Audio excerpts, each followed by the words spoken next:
కుంభమేళాలో పాల్గొన్న ప్రధాని నరేంద్ర మోదీ ప్రయాగ్రాజ్ లోని త్రివేణి సంగమంలో రుద్రాక్ష జపమాల పట్టుకొని మంత్రాలు జపిస్తూ స్నానం ఆచరించిన ప్రధాని.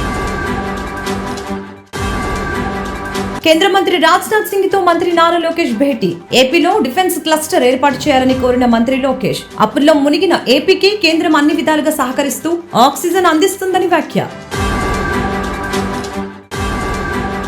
పార్టీ ముఖ్య నేతలతో వైసీపీ అధినేత వైఎస్ జగన్ భేటీ. కూటమి వైఫల్యాలపై పోరు మరింత ఉధృతం. ప్రజలకి మరింత చేరువ కావాలని నేతలకు దిశానిర్దేశం చేసిన వైసీపీ చీఫ్.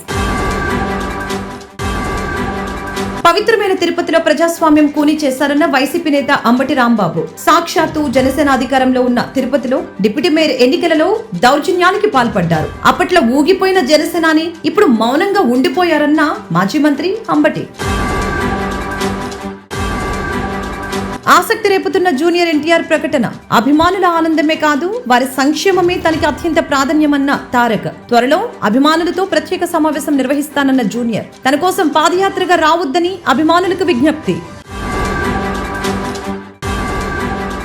ఢిల్లీలో కొనసాగుతున్న పోలింగ్. ఆప్, బీజేపీ, కాంగ్రెస్ల మధ్య త్రిముఖ పోటీ. ఎన్నికల బరిలో 699 మంది అభ్యర్థులు.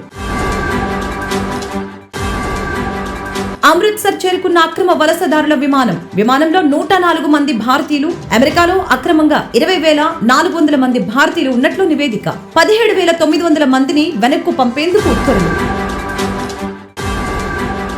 గుంటూరు కార్పొరేషన్ స్టాండింగ్ కమిటీ ఎన్నికలలో క్రాస్ ఓటింగ్. పార్టీ మారమంటూ తనపై ఒత్తిడి చేస్తున్నారన్న గుంటూరు నగర మేయర్ కావటి మనోహర్ నాయుడు. చివరి వరకు తమ నాయకుడు జగన్ తోనే ఉంటారని వెల్లడి.